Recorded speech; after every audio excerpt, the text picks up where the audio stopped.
I was attacked without provocation, subsequently suffered a frontal lobe brain hemorrhage, but blew my life to pieces on every level you can imagine. I was survived. I was told I would have a 2-year recovery and I would never be the same person. I had to wait for friends to chaperone me places, mum, dad, siblings.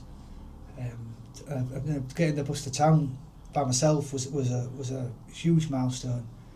Family members were having to grieve for the old Paul, which is incredibly complex, grief for someone whilst they're still here. This is the challenge for brain injury survivors and loved ones. And ultimately, because of all this, I spiralled into depression. I was telling people I was okay. I was telling friends I was okay. I was telling family members I was okay. Really, I was disengaging from people and suffering in silence. And that was one of my, the biggest things that I learned during that recovery period. Is no one's going to understand unless you tell them. Positivity, awareness, understanding and love. Paul, thank you for coming on. Pleasure. Thanks for having me. Do you want to start telling us what P.A.U.L stands for and who you are? Yeah, positivity, awareness, understanding and love are the guiding principles for P.A.U.L for Brain Recovery, which is a UK registered charity that was founded in 2015. That followed my own experiences of sustaining an acquired brain injury back in 2012. I was attacked without provocation, subsequently suffered a frontal lobe brain hemorrhage, but blew my life to pieces on every level you can imagine. I was survived. I was told I would have a 2-year recovery and I would never be the same person. During recovery, 2 years of rehabilitation, I lost my job as an electrical engineer, friendships faltered, I was unable to drive for 2 years, my partner moved out. It was a living nightmare, to be honest with you, and I just ultimately spiralled into depression. I was very fortunate to have a lot of clinical support, neuropsychology, speech therapy, neurology, an hour a week, an hour every 2 weeks, but the rest of the time I was out in the community struggling as a dad, struggling in my work life, struggling in my social life, my love life, and there was nowhere to go where people could relate to what I was going through. It didn't help me, it didn't help my family. We'd raised 25 grand for Hull Royal, so thank you for saving my life, but realised that where the money was needed in the community, and so set about providing support. I created a Facebook page to give insight into how it is to live with a brain injury. Ways in which I was acting during early recovery, I couldn't articulate. Making sense of a damaged brain is difficult. But later, I felt like I could be a voice for others, and so I created this Facebook page, published, and people started messaging me, will you come and see my mum, will you see my dad, my brother, my sister, my aunt and my uncle. So I was actively going out in the community and sitting with people, stroke survivors, so there's people affected by acquired brain injury. Acquired brain injuries, any damage to the brain after birth, not related to congenital or degenerative disease. So we're talking stroke, brain tumour, brain trauma, aneurysm, infections like encephalitis, meningitis. I would sit with people and say, you get it? And I'd be like, yeah, and I was passing on some health-related advice, some advice that I'd received from my neuropsychologist. Not everyone gets access to a neuropsychologist. In fact, at the end of my rehabilitation, my neuropsychologist said it's a lottery who gets to see me. It frightened me, because I thought, if I'd not seen you, I don't know what would have happened to me. And I was passing on some health-related information, some coping strategies, light touch memory strategies to help people. And the people would say, will you come back and see me? There's a big demand in the community. So I went to see the local NHS. It took me months to see the chief officer at the time and 2 commissioners. I went in, I said, your service affected for people affected by brain injury is rubbish. I said, okay, what are you going to do about it? That rubbed them up the right way. Yeah. My own brain injury was played out in that delivery. I said, what are you going to do about it? I said, well, I'm doing something, but I'm only one man, and I've had a brain injury, and I need a space where individuals and families can come along and empower each other. I said, okay, go away, get a business plan and come back. I confidently said, I will. Walked out and thought, I don't know what a business plan is. I'd been a Sparky for 16 years, but I was passionate. I was putting myself into a lot of different environments, networking groups. I was asked to go to schools to talk about One Punch Ruins Lives. Never thought I'd do anything like that, to be honest with you lads. I was on site with the lads for 16 years. Public speaking would have been right on my comfort zone, but I was passionate about reducing violence.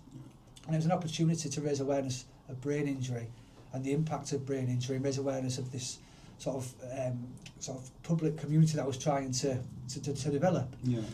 And then a lad actually approached me. He was supporting people affected by cancer, And he said, "Oh, will you come and deliver a talk?" I said, "Oh, I support people with brain injuries." He said, "We're doing some good work in the community. You have your Facebook page. It was growing.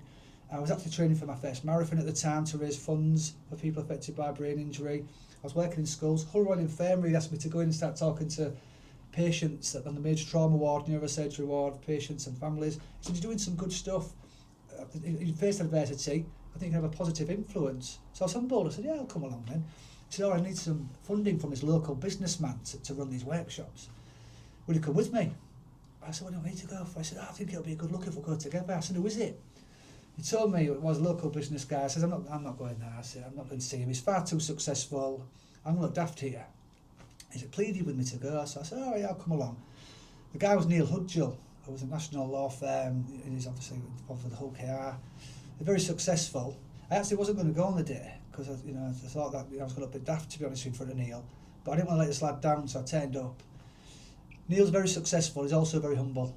He helped the lad with the funding to provide support for people affected by cancer. He took an interest in what I was doing.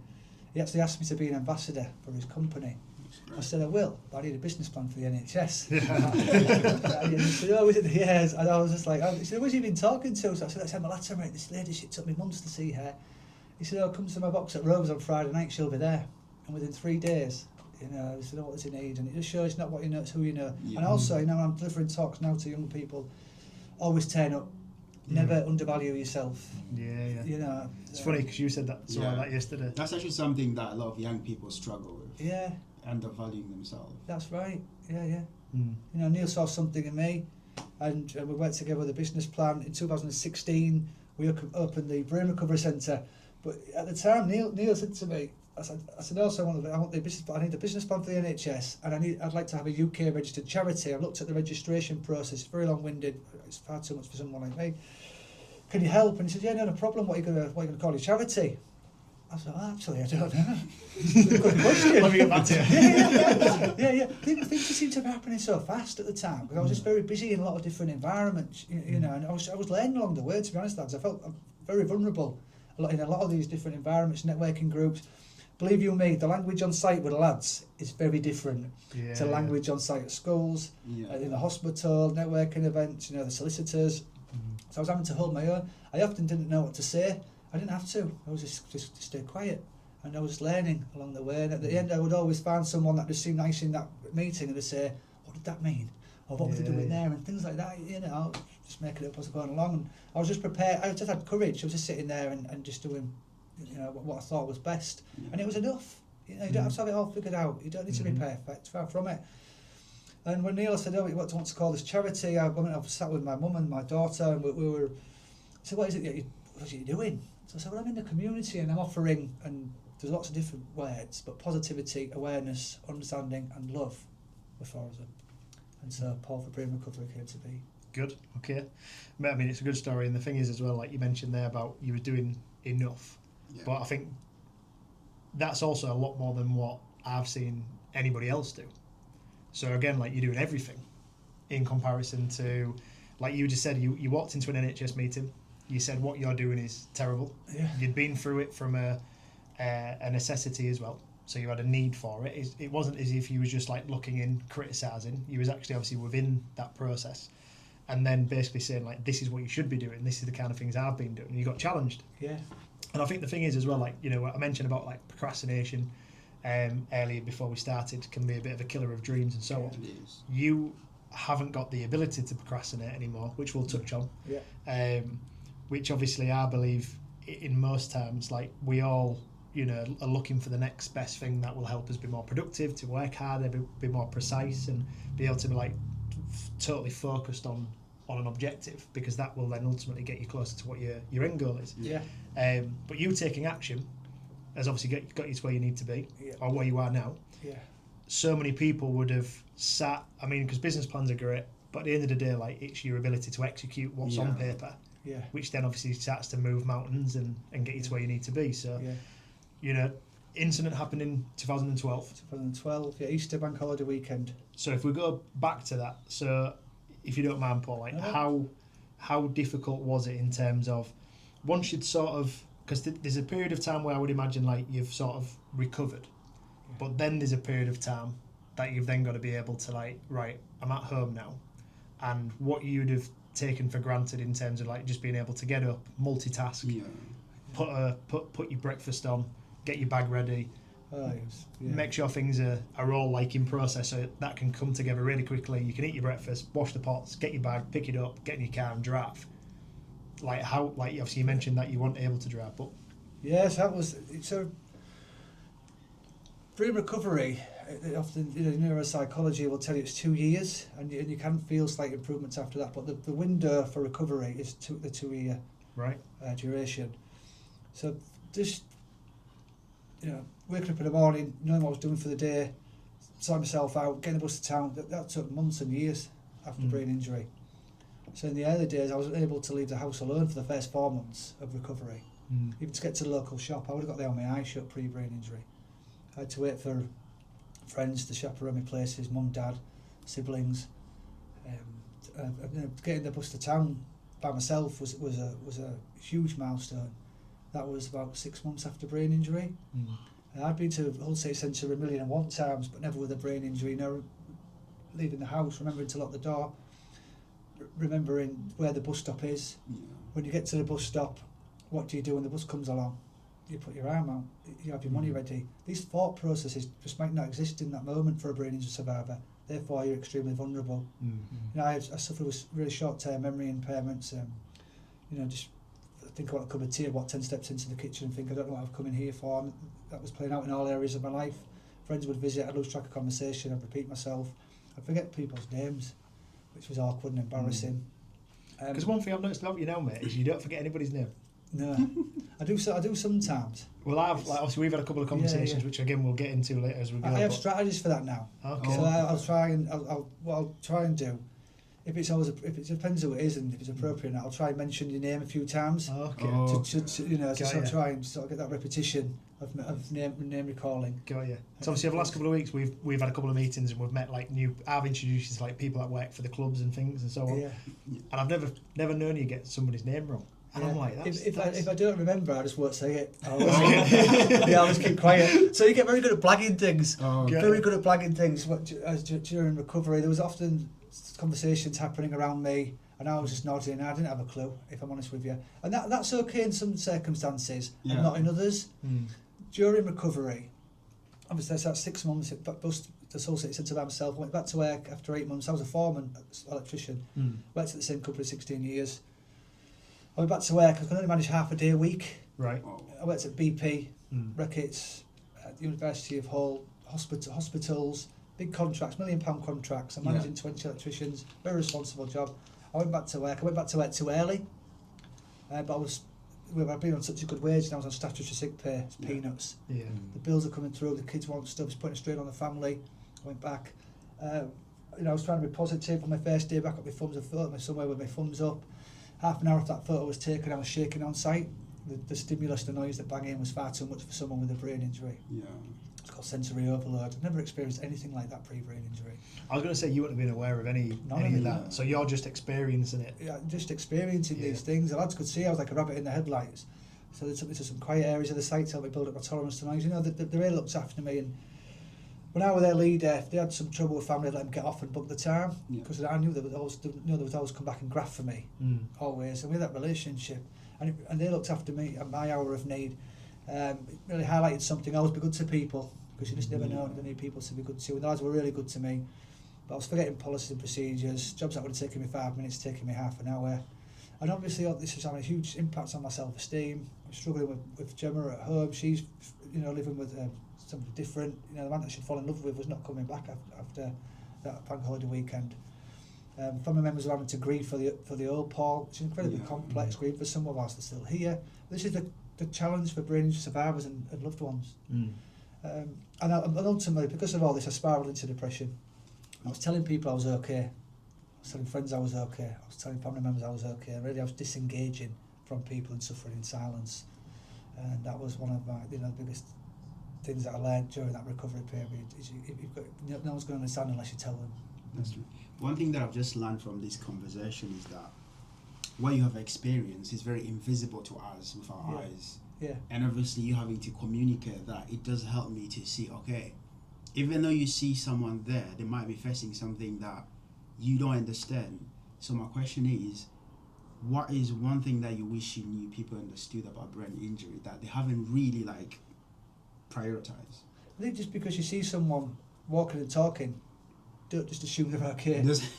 Yeah, you know, your brain's responsible for so much. Yeah. You know, there's obviously, you know, the cognitive abilities, the way you carry yourself, your behaviour. Yeah. You know, the ability to speak, to feel, to interact, and it just might be one thing that's offline for a brain survivor that has a huge impact on all areas of life. You know, social skills, and your ability to carry yourself in a meaningful and appropriate way can be difficult, and so just don't assume that people are okay. Did you realise, Paul, that you was as you were going through this process, you went back to work after, was it 6 months? 8 months after, yeah. You've gone back to work, obviously it's not the same anymore. Yeah. Did you realise at one point, like, I'm not in a good place for myself now? Or is it something that you look back on and then you're able to identify it? I think the first 6 months I had real poor insight into the injury, which is common after a brain injury, because neural networks are damaged. You cannot process. It's not like you're sound of mind. You have a damaged brain and you understand it. It's not like that. Or let's face it, brains are difficult to understand at the best of times. Never mind when they're damaged. So you have poor insight. So I'm sort of like getting on with life. I thought I was sort of okay, and then as our insight was developing, which is a good thing. Neural networks are sort of developing. That's the beauty of the brain. You know, it's dynamic organ. It can create new neural pathways if you help it, obviously. And because the pathways are, say if there's a damage here, the brain tissue is necrosed. It does not regenerate. That's the thing. So I'd say obviously the other skin cells will regenerate. The brain does not. But if there's neural networks that are passing through, new neural networks will have to develop and go around the damaged area. Right, so things might be slower. Things are different. Your abilities are different. A new structure as well. But and it takes time, repetition. Neuroplasticity isn't a magic wand. You've got to work at this for months and for years. I didn't know any of that back then. But my insight was developing over the months, and the only consequence of insight developing was depression. Right. I started to see just how much my life was blown to pieces. So you started becoming aware of it? In all areas. This is, again, it's common for brain injury survivors to feel depressed. The low mood kick in, you're feeling twisted and tormented. Easy tasks are just hard work. But you don't know what those challenges are until you go out in the world. It's not just all plain and simple. You have to try to challenge yourself and then try and do daily tasks to realise, well, that's difficult for me. Well, I can't remember how to do that. This is taking me twice as long now because neural networks are damaged. It's not as easy. The thought processes just don't exist like they used to. Because when you said about thought processes there, you've obviously told me before, you don't have like noise anymore. Oh. So you have the ability to where, like I might be sat here now and like as I'm talking to you, I can also think, right, I know that like Cash is looking at me and I'm thinking like, what question is he going to have? I know Riley's here, what question is he going to have? I know we've got other people coming into the club today to do certain events and all that kind of stuff. So like these things are in the back of my mind, but it's still like noise. You can register it. Stranger Things comes out tomorrow, all that kind of stuff. All sorts. All sorts fly through there. Yeah. But where were you? You haven't got that ability anymore. No. You just are very like tunnel vision. This is where I am. This is what I'm doing. I'm going to give it my utmost. Yeah. And then. So I inhabit an empty mind devoid of the constant stream of wandering thoughts. So I remember pre-brain injury, I had those thoughts, some are weird, wonderful, irrational, some make sense, some don't. And that's just the nature of the brain. All these thoughts are flying through. Actually, I had a good relationship with myself. I was a big thinker, and I had good cognitive ability. And that cognitive ability allowed me to manage 20 electricians on site at BP. Allowed me to be, I'm the eldest of 5, think about my siblings, think about my kids, all whilst I was carrying out tasks. After brain injury, I used to say to my neuropsychologist that I felt lonely, which was odd because I'm blessed with an amazing family and some good friends. What I came to realise is that I don't hear my thoughts anymore, inner monologue, thoughts, noise, whatever you want to term it as. And there's different versions of you that coexist. Sometimes you'll have your sort of jovial side, and your serious side, talking, having a natter with each other and all that sort of stuff. Well, I did anyway. I think we all do. Yeah. So I remember that. But after brain injury, I don't. So it's just quiet. And actually, you feel quite lost and sad in that silence. I used to certainly during recovery. And the thoughts, some of them are useful. They're making sense of people, environments, making sure you've got things covered, you're rehearsing things too much sometimes, blah, blah, blah. But they make you feel sort of confident that you're okay and you're going about your daily business. And you, I had to have faith that I'll have what it takes in any one given situation. I just go out in the world and do my best. How does not having noise in your head affect your emotions now then? Yeah. Like how because obviously if you are hearing all these things in the back of your head, like right now I'm thinking about my partner, stuff like that. Yeah. Does that have a negative effect on your emotions now? My emotions, I didn't feel anything for certainly until I started to feel the best about a year after brain injury. I didn't feel anything for anybody, so I was more like a robot. And that was unusual for P.A.U.L version 1. Because P.A.U.L version 1 was an emotional guy. Yeah. You know, I spent a lot of the time in the grey. You know, just thinking about friends, family, and I was the friend within my social networks that you'd go to with a problem. Yeah. And I created a bit of banter, but I was more someone who would talk seriously. I'd listen to you and offer some sort of sound advice, and I think I developed that sort of profile of being the eldest of 5. I was just the guy that listened, that was thoughtful, if you like.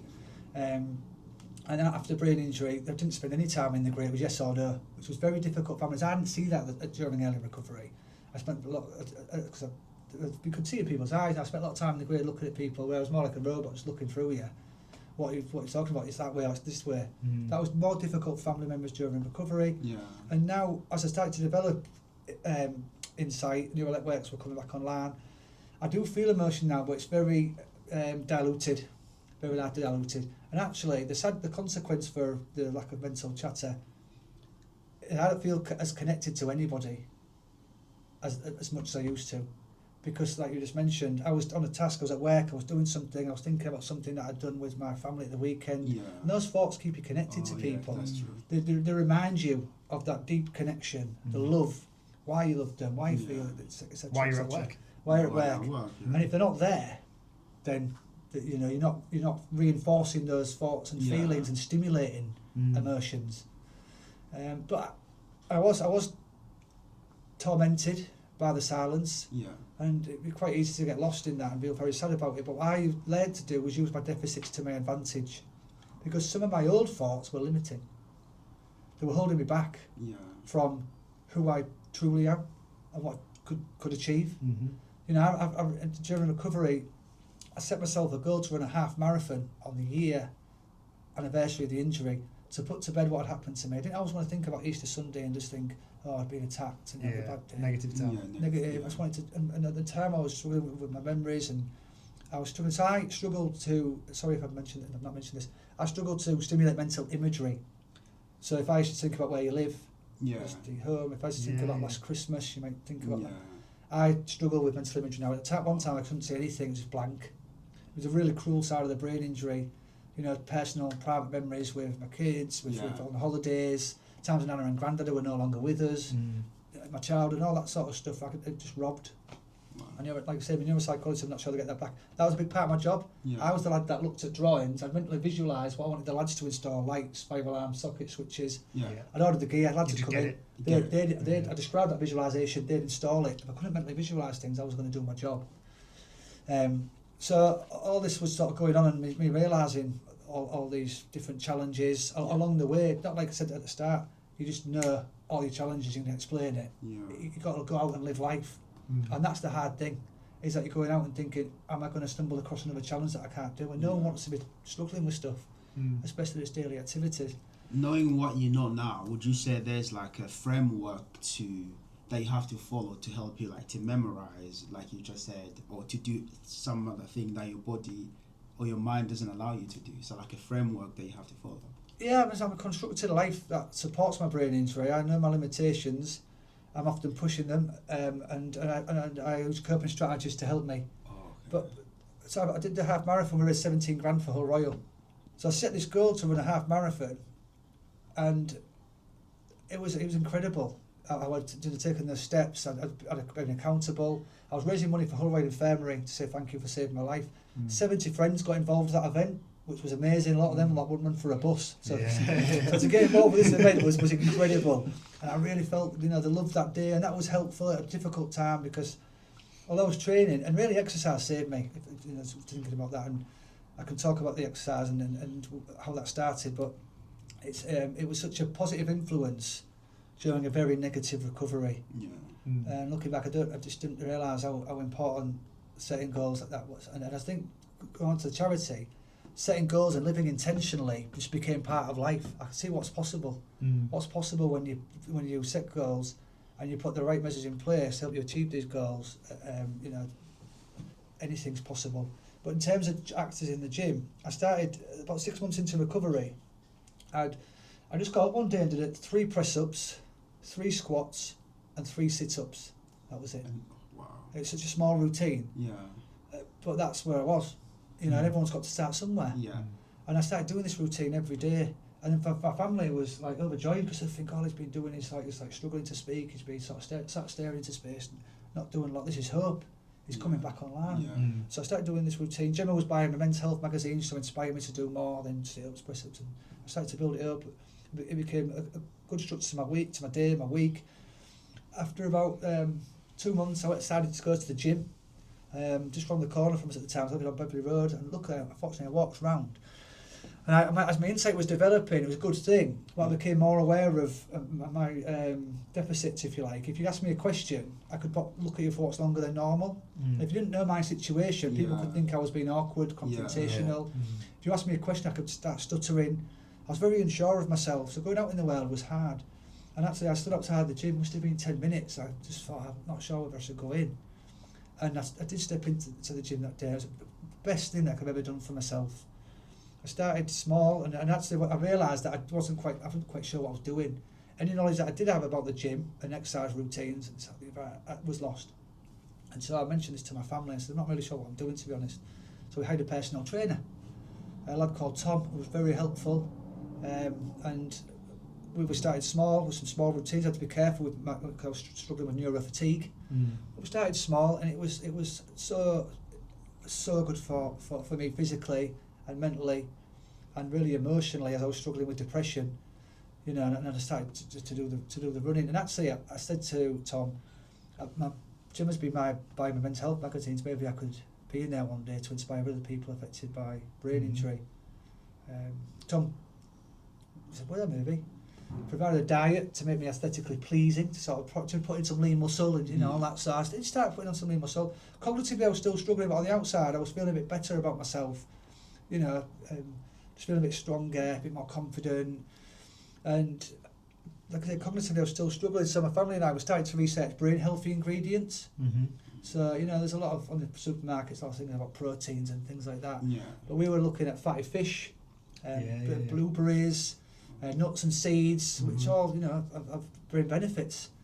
And so my family give them a good feeling that there was including these ingredients in my meals, so they could help me. It was a way of helping me, as well as providing a sort of a wholesome environment, good food for body and brain. And I was sort of eating these foods, including them in my diet to help. And obviously, to achieve the half marathon. The year after, we did a 10k event, which was for a local children's charity. We raised $4,000 for the children's charity.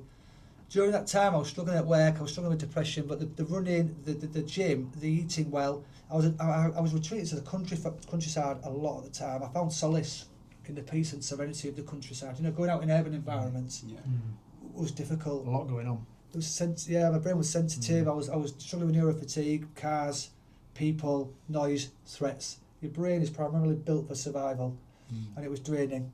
When I went to Brantingham, Ellerton, South Cave, there was no threats, there was no pressure, there was no stress. It was easy, and it was so good for recovery. It was so good for mental health. I'd encourage anyone to use green space to support their mental health, especially during difficult times, which sadly these things come along in life. Cool. But I was going to say, it's funny because I was speaking to someone the other day, and they said that they'd started doing conversations and talks with young people and kids, and a lot of young people and kids now, like in Hull, haven't even been to Brantingham and the hills and the walks and stuff like that. And obviously, to be able to get out there and have some fresh air. Obviously, I've for a while now. Obviously, I've had dogs, So the ability to like take a dog for a walk, whether it be raining, warm, snowing, sunny, whatever it would be, late, early. When you're out there, it's a total like break from reality. Yeah.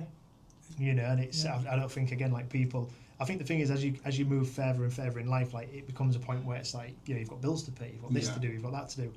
But then all of a sudden you start to find like a lot of value in the things that do cost you very little. Little, yeah. You know, cost you a bit of time.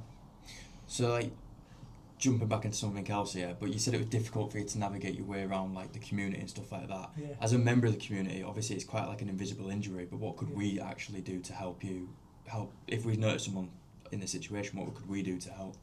I think, thank you, that's a great question, Riley. I think just being thoughtful to someone with a brain injury, you know, being patient, offering that understanding, not rushing. Stress and pressure are two big no-nos for people affected by brain injury. Big no-nos for everybody, let's face it. If you feel pressured and stressed, you feel, you know, your cognitive abilities suffers. Yeah. And so for brain injury survivors who are on the back foot anyway, it's double trouble, if you like. Yeah. But I suppose it's a two-way street, because the brain injury survivors has to be forthcoming with what they're struggling with. Yeah. You know, often I could get on the bus when I wasn't able to drive, and I could sort of stand there looking at the driver, and he'd say, "You're going to pay me?" I'd be like, "Oh," and I'd pay, but then I'd be talking down to myself, like, "Oh, you're an idiot."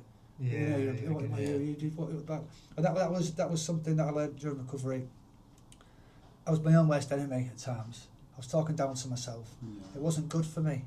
You know, I had to talk with compassion and kindness. I think a lot of people are just too hard on themselves. Yeah. And certainly part of my therapy was turned around, like I was mentioned before, I only have one thought any one time. Let's make it a good thought. You know, and I would encourage everybody to really look at how they're talking to themselves and act with kindness and compassion. You know, it just might sound cheesy, lads, but I've become my own best friend.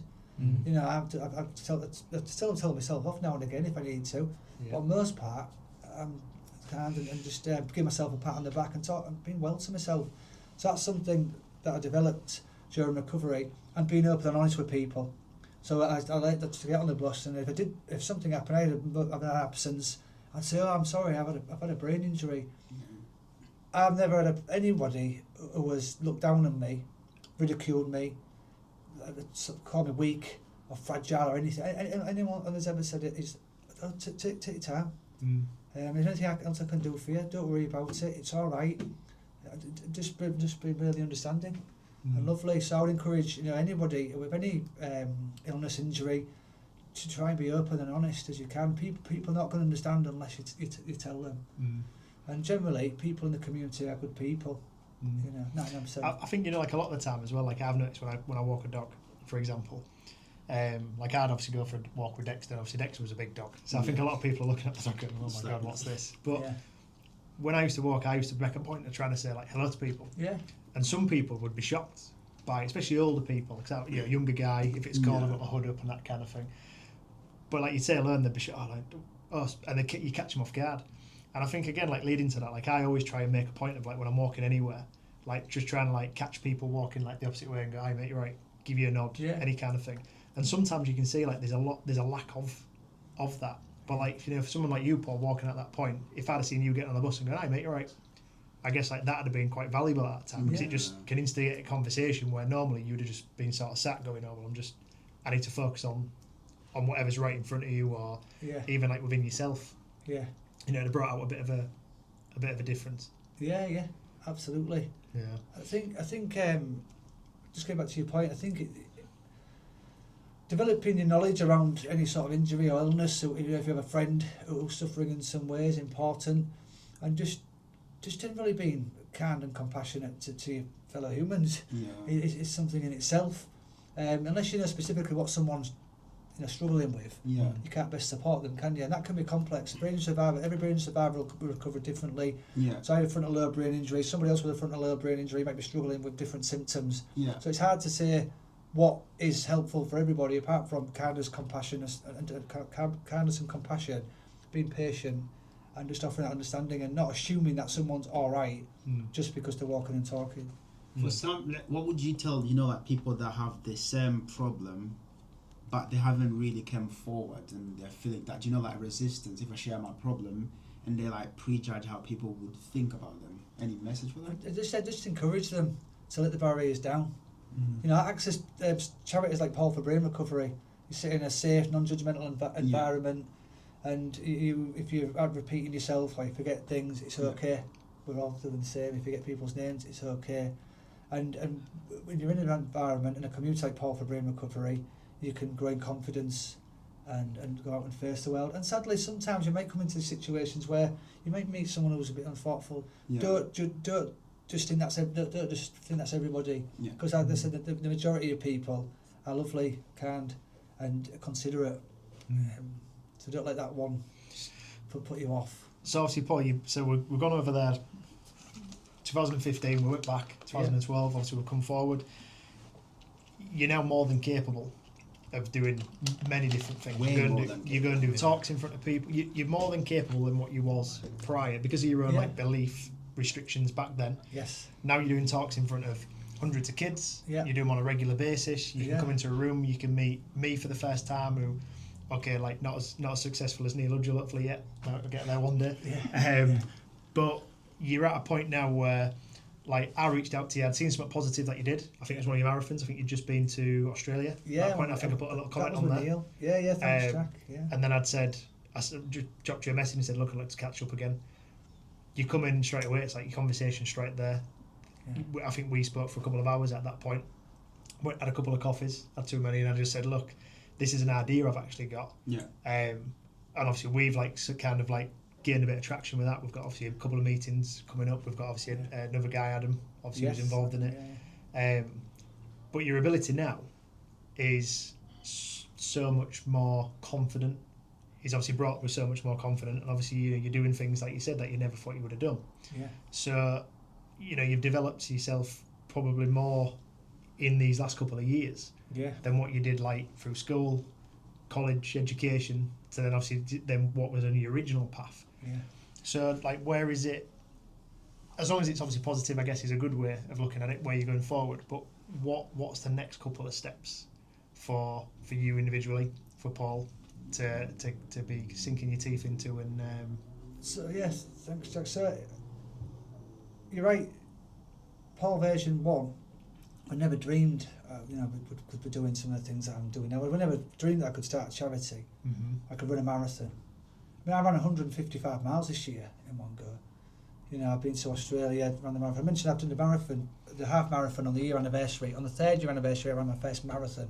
And that was to raise $8,000 for Hull Royal, so it's $25,000 for Hull Royal. Nice. And that's when we started P.A.U.L For Brain Recovery 2015. Mm-hmm. I've raised a few quid that first marathon. I thought I could do it again. Got an opportunity to run a London marathon. If anyone gets an opportunity for a London marathon, go for it. It's amazing, absolutely amazing, incredible.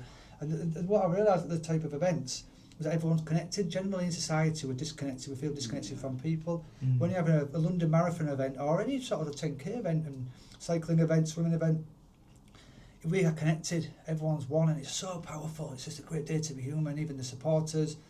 It's just, see all different shapes and sizes and ages. It's just wonderful. It fills you full of sort of hope and sort of inspiration, and obviously everyone's got the different jerseys on for the charities. It's a great day to be human. And I wanted more of that, and so I was setting myself these other goals. I went to the Great Wall of China with a local businessman, Mike. Neil, I started running with Neil. Neil wasn't only instrumental in the development of the charity, became a very good friend. I'm very thankful for Neil's friendship. He's opened a lot of doors for me over the years. He's not held my hand and walked me through them, but he's opened doors and I've gone through and I've learned along the way. And what I realised was that I've never polished at anything. I don't have to be. Yeah. I am what I am. Yeah, I just do my best in any one given situation, and I learn along the way. And so I just was going from strength to strength in terms of developing the team, meeting business people. We were commissioned by the NHS. We've received some funding. I've got an amazing team of 8 at the Brain Recovery Centre at the minute. We have ambassadors, we have trustees, we have wonderful business men and women who are supporting us, working with the councils, working with major trauma. I've been a major trauma volunteer for 10 years, and just helping people. And offering positivity, awareness, understanding and love, helping people reach a new potential after brain injury. Part of my work was within the schools, the violence prevention. Mm-hmm. So I've been working within schools across the Humber region. In fact, I was in Warrington last week. I've just come from Newland School for Girls. I've just delivered to year 7, 8, 9, 10 this morning. Oh, that's good. Working in schools, thank you, Cash. I've been working right across the country with violence prevention, developed some books. They've been now commissioned for every school, primary school in Hull. every school in North Lincolnshire. East Riding Council are just looking at that at the minute. The books are a preventative resource, ideally, to be used as a preventative exercise in primary schools, looking at the impact of violence. So the short book, it's only about 16 pages, short text, thinking about the time constraints in schools. And really this is to try and educate young people about the impact of violence and the importance of emotional intelligence, the ability to regulate yourself, which is difficult. This is a skill we'll be working on our whole lives. We all know it's a difficult skill, but it's one that needs to be worked at, especially when you're going through your teenage years and your brain is still developing. So doing a lot of work in the educational arena. Do a lot of work with Hull, the University of Hull. So during my recovery journey, I really became aware of what was supportive towards my recovery, my brain, my mental health, my physical health. These things include, mentioned some of them, led to obviously the gym, food, water, green space, communicating effectively.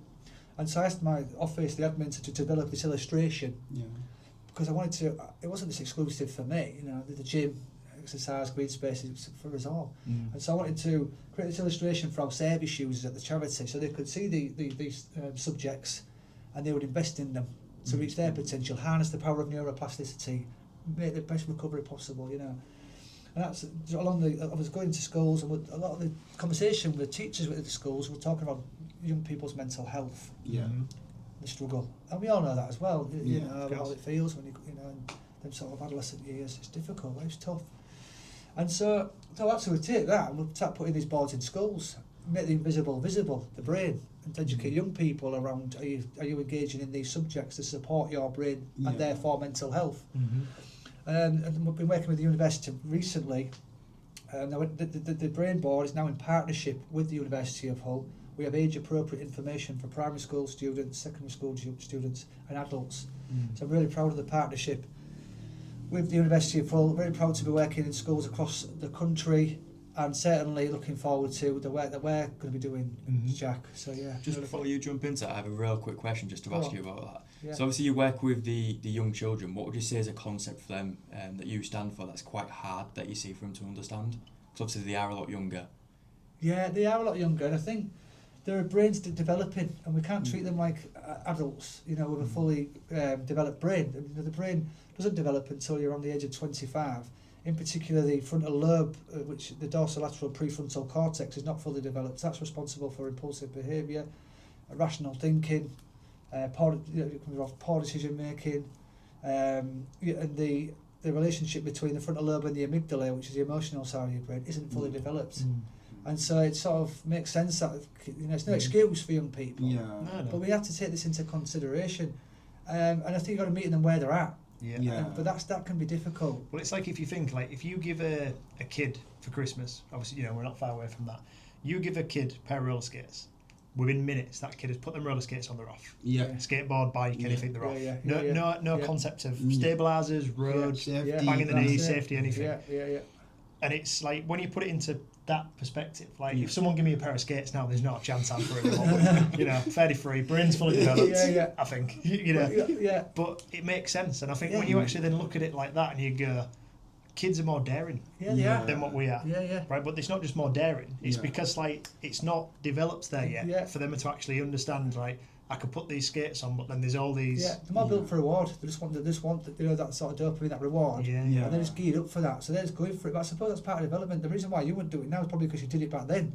You fall over a few times, hit yourself, or you start going out drinking, you get thrown out a few nightclubs, and you think, oh, actually, that's not very good. And you start to learn, and your brain becomes wired to understand the wider world and the consequences for things. And I think the thing is, well, like you just mentioned there, like the stuff that we want to be getting into, is that there's development, like as a person, there's development physically, and psychologically, but then I think there's also development that is lacking, which is obviously something that we're now trying to obviously work on, especially within young people, where they don't have the ability to be taught understanding of health and fitness. They don't have the understanding of money.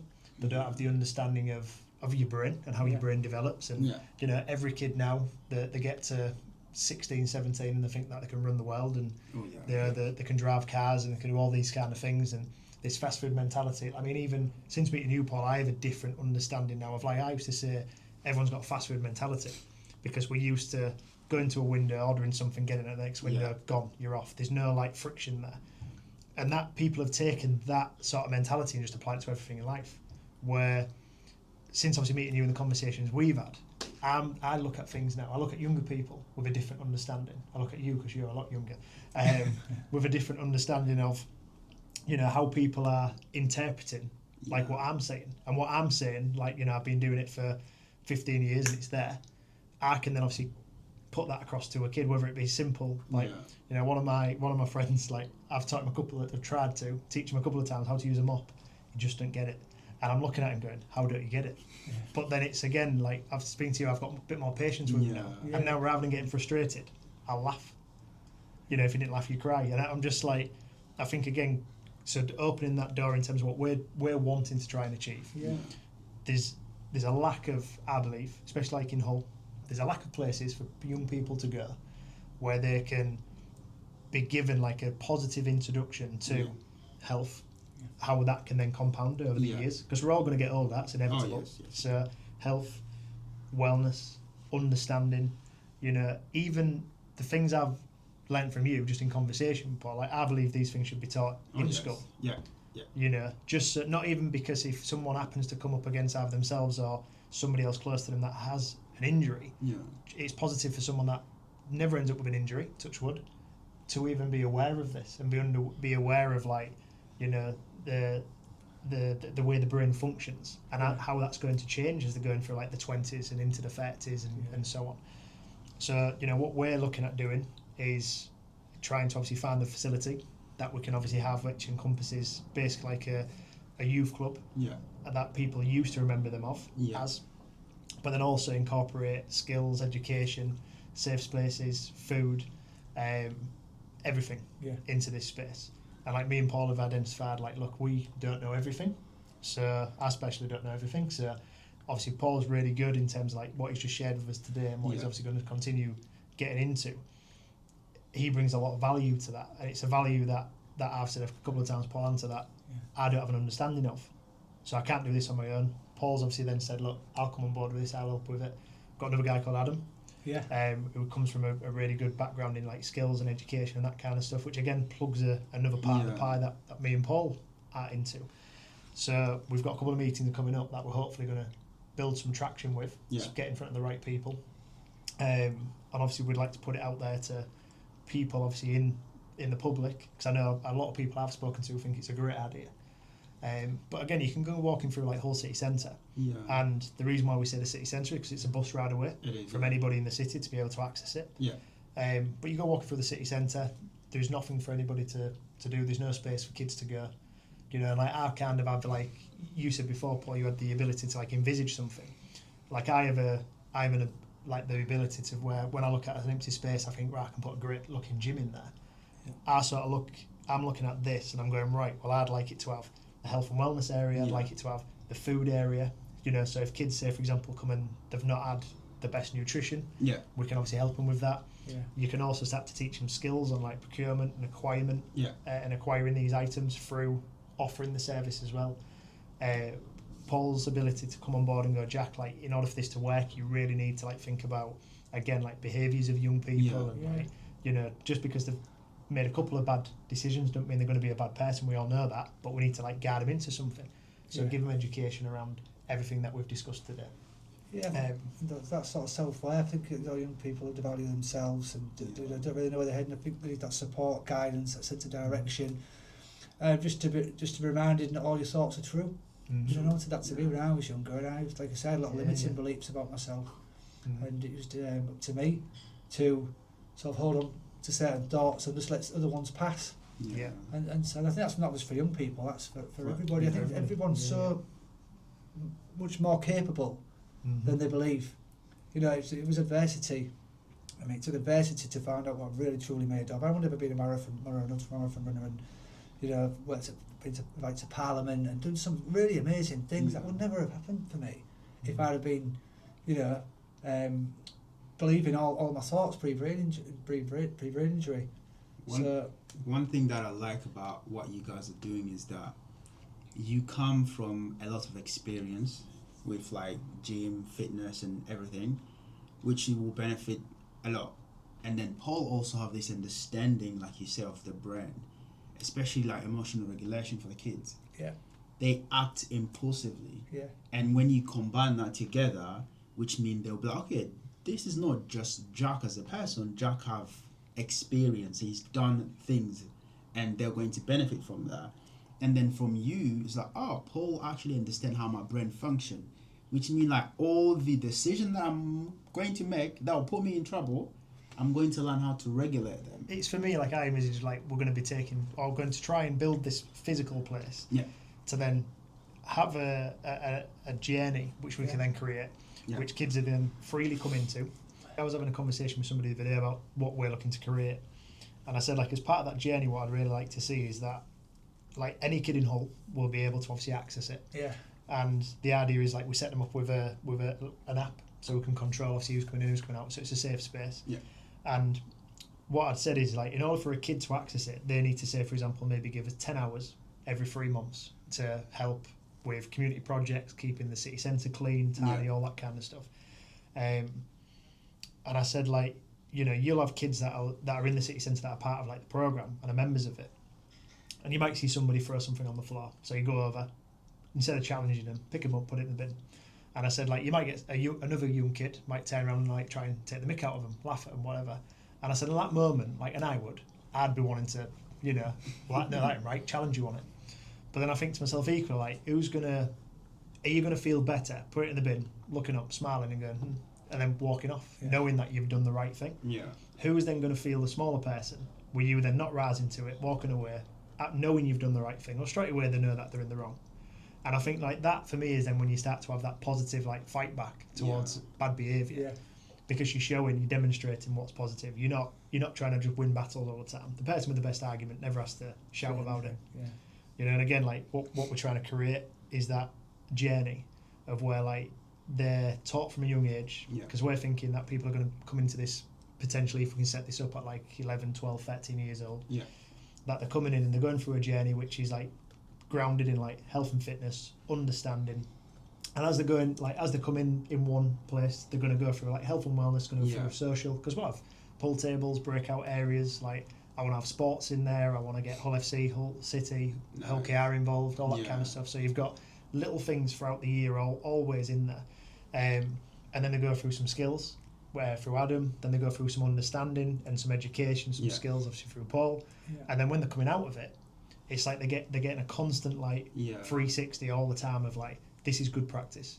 This is how to be Personal good. development. This is which then leads to, like, people like to know about outcomes. Well, you imagine you get someone who's been through that system for 12 months, 24 months, years onwards, they're going to be so much better than where they are now, where all they're doing now is that they're hanging around as groups of kids. And it's like someone challenges somebody to climb on that roof, all right? I'll do it. They're not risk averse to go and do it. Yeah. You know, and I think, well, if you give them something to go and something positive, ask them to do something. And it doesn't just benefit them as young people, it benefits all the businesses in the city centre. Instead of them being groups of kids causing no good, you're getting them onto, obviously, a path which is then going to help the city centre. You know, even again, like I said before, like, teaching a young person how to say hello, how to engage, how to speak. Like, you imagine how much better it's going to be in years to come when they're going for job interviews, and they've had constant conversation with us and the other people that are going to obviously be part of this system that we're going to look to build.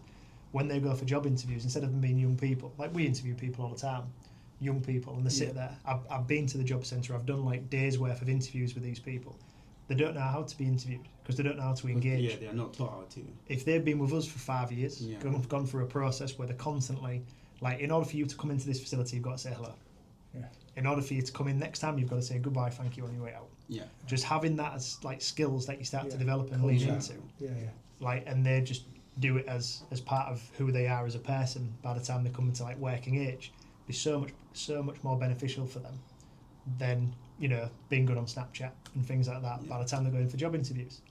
You know, and I think for me, like, there's so much value that's then going to come from setting that up properly. Well, yeah, because if you look at it, so obviously, Paul, I'm 20, by the way, so 5 years ago, for me, I fell into a lucky that I fell into this ecosystem. Yeah. So I've always had Jack as like a mentor from a young age. So I think what you guys are building is so important because, well, when I joined here, I was lost. I didn't know what I was doing. I was looking in every direction. I wanted to work in the fitness industry, but I didn't know what to do. Yeah. When I first met Jack, I wanted to eat around him. I wouldn't say hi, I wouldn't say bye. You pulled me in the gym, we had a conversation. But to us as like kids, like there's nothing like that. So I grew up luckily as well. My mum pushed me towards boxing and rugby. Yeah. So I grew up being able to speak to like select adults who have that bit of charm and banter and will push you into a conversation, which is obviously what these communities that you're looking to build will bring. But like day to day, not everyone's as lucky as me. No. So like I was lucky in the fact of obviously I met Jack and Jack pushed me in the right direction. Yeah. But kids I went to school with weren't as lucky as that, and there was nowhere for these kids to go. Yeah. So like I know one of my mates who I was really good and he was a good kid is now in prison Oh. because he just fell down that bad route, and it wasn't that he was a bad kid, it was just The that was the easiest options for him Yeah. always, and there was nowhere else to push him in that right direction. Yeah. So I do think what you guys are building is so important for the community, not just on an aspect of like, oh, it's going to clean, these kids up, but it will actually make that impact of these people are no longer going to be in prison, they're going to be in communities, and I'm going to give them direction. Yeah. You're going to give them the vocal skills to be able to talk about, oh, look, this is why I think like that. Yeah. You're going to be able to understand that. You're going to be able to come on board and go, well, if you instead of doing that, you came and got your anger out by lifting some weights, or you're feeling a bit depressed, or if you come to the gym, there's a great space for you to be able to talk to people, to learn more and actually better yourself. And obviously this other person, I obviously don't know what he brings to the table because I'm unaware, but it's so important for the community on an aspect of like you're lost. Yeah. Especially when like 5 years ago I was in that position, I was lost. To now where I am now, it's thankfully because I had Jack. And then people do need that space to have people like that to go to. Yeah. I do think it's very, very important what you all are doing. Yeah.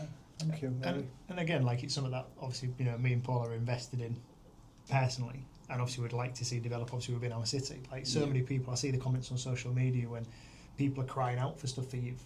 Yeah. Not every kid is going to be a good rugby player, a good footballer, Yes, a good boxer. In Riley's case, but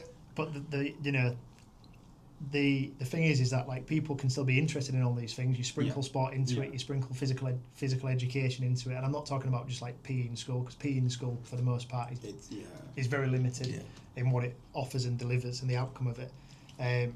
But again, like I think because me and Paul are coming at it from like a real world solution, it's going to be so much better than obviously other things that are then available for kids or not available for kids, because they're going to get all the benefits of what we used to see. I say we used to see, obviously I wasn't around in the 80s, but what we used to have like in the 80s as youth clubs, 90s, going there having a couple of games of pool, speaking to, Mary was running the tuck shop and getting a couple of I remember when you could go over a quid and get 100 penny goodies for a quid. But going and having that ability, and again, I think it's going to be massively valuable when we do actually get in front of the right people to make this physically work. I think it's something that I've not heard happen anywhere else, and I think it's going to attract and going to be available for as many kids as possible in the whole area, and I think it will take off. I think just from the positivity that Paul's going to bring, Adam's going to bring, and other people that might come on board with the journey as well. I don't see why it'd fail. It's funny because I did have a conversation, didn't we, a couple of weeks ago with someone who, thought Queen's Gardens was an amazing investment. 24 million, I think that's costing, the city. And like I have thought about it quite a lot, and I think to myself, 24 million pounds spent on a garden, and I'm then looking at the outcome. I think for me, looking at it from a business sense, I'm like, what's the outcome of that? And as much as people might go and they might enjoy the space, you could have spent half of that, and people would have still had the same outcome. And what we'd be looking at for, say, for example, I mean, if somebody turned around to me and said, right, Jack, if Hull City Council, if police, if so on, if they turned around to me and said, right, Jack, we'll give you 1.5 million pounds to build this, I could build it, run it for a number of years. Probably get self-sufficient or part self-sufficient anyway over that period of time. And the outcomes of it would be amazing. It would be, It would also benefit these spaces that they are building, because currently you're going to spend this money building this centre, which is unfortunately going to end up with chavs. Kids are going to have nowhere to go. What's a chav? You know what a chav is. But they have nowhere to go, so they're going to look at this new space, it's exciting, they're going to go there, and then they're going to create a bad atmosphere because they've got nowhere else to go. Also, like them being in this facility, it reduced the online critics and the conversation and the argument, and than breaking into shops and doing so much more. Yeah, of course. Because right now, obviously, they sit home and they play video games and they see this posted this on Snapchat because there's nothing that's distracting their mind that they can feel like they're related to. And obviously, this being there and having you and Paul is great. And one thing that I've learned from Paul is patience. You know, sometimes we see young kids doing something and most people don't really understand where they're coming from. You just tell them off, but you have to understand their perspective. How are they seeing this from their point of view? And then obviously now you having Paul, you having you and Adam with their education aspect. It's like a very good spin-off that would really make this thing very impactful and whole. Yeah. So fingers crossed we'll build some momentum on that. It will happen. Yeah. And it'll get some legs and obviously start to run with it and be able to advertise it, pull our ideas together. We need someone who can help us with a business plan. Yeah, Paula's got hookups now. Is there any part of P.A.U.L For Brain that you would like to see in almost like every city in the UK? Absolutely. Yeah. And when I was doing some research, when they told me you were coming, I looked on the website and I'm like, this is a very good thing that Hull has. Yeah. And for every other city that's missing P.A.U.L For Brain Development, what can you tell them? That's sad, isn't it? I think it shouldn't be a postcode lottery for brain injury survivors. Sadly, it is. Yeah. We've just moved over to Grimsby. Oh, that's good. Scunthorpe. We're starting to run sessions monthly on the South Bank. We know that the service is needed over in Driffield, Beverley, to support people in Scarborough, Bridlington, because they're currently getting the train towards here in Hull. Yeah. It's difficult. You know, these are people who are ill. Yeah. You know, they're not well, they're vulnerable, and they're having to travel an hour on the train. There should be something in their community. That's the work we've been doing at Parliament. So we've been invited to Parliament 3 times over the last few years to lobby the government for the inconsistent services. So we're very proud to represent Hull and, you know, the Humber region as a whole. And so more needs to be done. Things are progressing at Parliament. Everything's slow. Yeah. Anything at parliamentary level, anything with the councils and the government is just super slow. So we'll do as much as we can. In the meantime, funding is always, you know, part of the challenge. The NHS is on its knees. Businesses are starting to pull back on their pots of funding because of the NI increase. So some businesses are 50 grand down on the NI increase. So the first thing that's going to be, you know, taken away is charitable donations, and we feel that, you know. So we're doing what we can. We're doing as much for individuals and families, loved ones affected.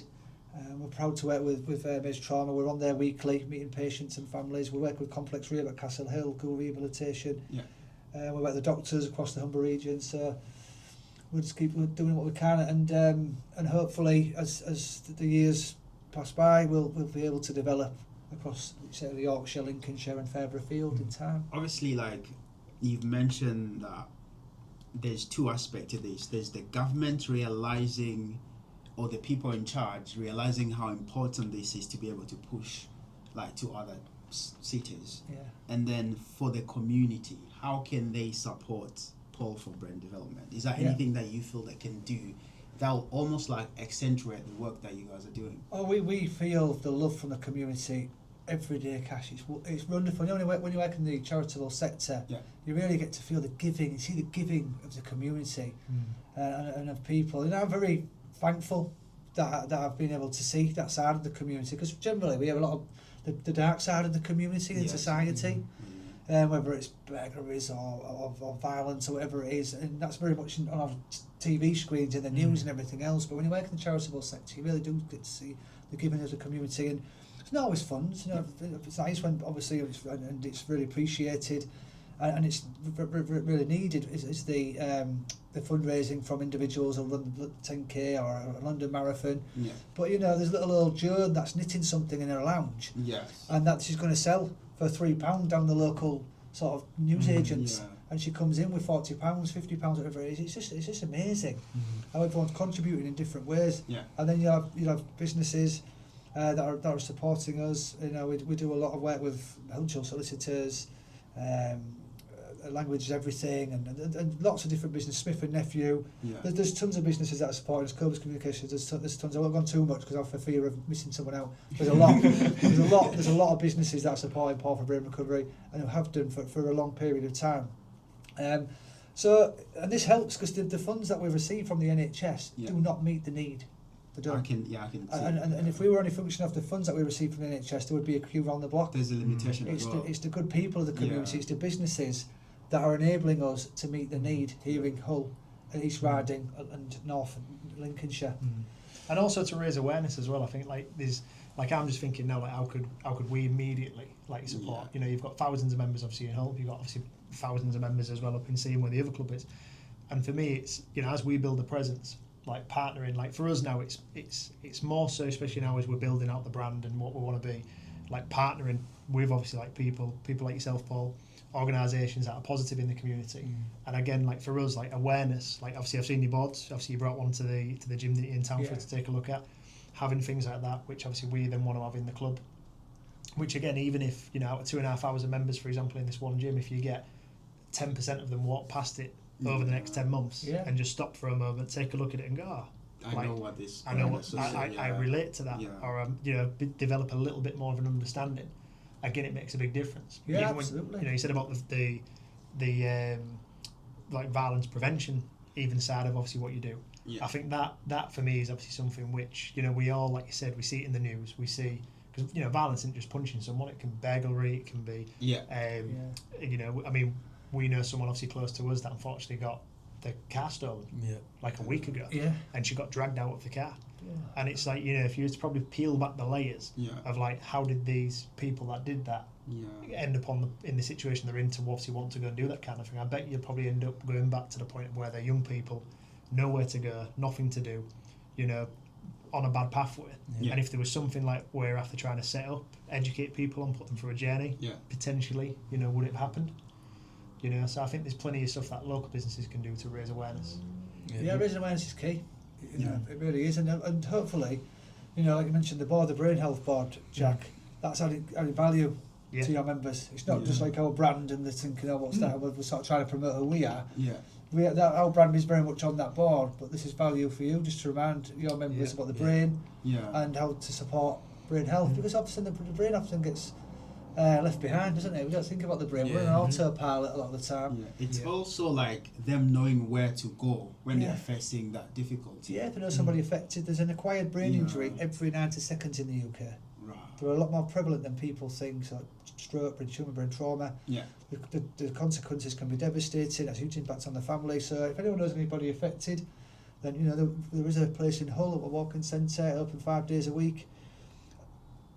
We do as much as we can. We've not got a huge marketing budget, so you know I was brought up in Fit24, your sites, Jack, and other establishments across the Humber region goes a long way. It's not all about fundraising; it's about people volunteering at our events, pointing people in the right way. If they're running, if they're cycling, giving them a cheer, providing skills. There's lots of ways you can support P.A.U.L For Brain Recovery. We speak about obviously Instagram and things like that, and social media, and obviously the power of how quickly that can spread. You know, you see so many people now, they'll share somebody's local, they'll share a big company's competition with the hope of like winning the lottery on Instagram on the page, but they won't post somebody's local business. There's always that we'll have all seen it where it's like, you know, support someone local, it costs you nothing. And again, like I think when we get the boards and we put the boards up and we put them up there in like good places in the clubs, even if like our members that are watching this can take a photo of it, share it. You'll have Instagram, social media, absolutely, tag Paul in it.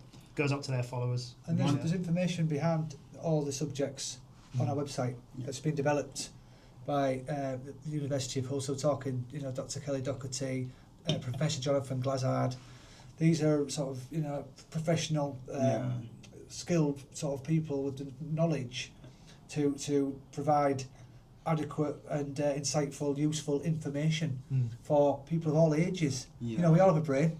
If you look after your brain, chances are it's going to look after you. You know, you get like more life satisfaction. You stimulate some good neurochemicals, and you know, enjoy life. But especially when, if you're not thinking about your brain, please do when tough times come along, because it will enable you to bolster resilience and enable you to get through the toughest of challenges. I liked the illustration, you know, like on your website, how you made it. You show the brain and things that help the brain to develop, Yeah. which I thought that was very, very good. Yeah. And I've got a question for Jack. I've learned a lot, right? And having this conversation with Paul, what is it that you have learned that moving forward you're going to apply to your members to try to help them more in terms of what you knew before? I think for me it's awareness. So like I've always been, like I think you mentioned earlier, Paul, like you're very like sort of black and white, or you went through a period where it was black and white. Yeah. And for me, like I've looked and leaned into that massively because I'm like, right, black and white, make decisions. I'm a big believer in like action. Yeah. It normally leads to a better outcome than planning. Yeah. However, I believe that there's some things where you're patient, take a step back, look at it from a fair angle, you know. And again, why when me and Paul started speaking, obviously, and I had this idea, I openly obviously just was like, there you are, Paul, I'm just going to share it all with you, because I believe like from the things that he'd then said and was able to demonstrate he's already doing, that fills a lot of these, that meets me in the middle to a lot of things which I don't know. And again, like you mentioned about being open, like, you know, for me it's I remember reading something once and it was like, you know, never tell anybody everything you know. And I've kind of got to the point now where I'm like, actually, I'm going to tell you everything I know. Yeah. Because everything I know isn't everything.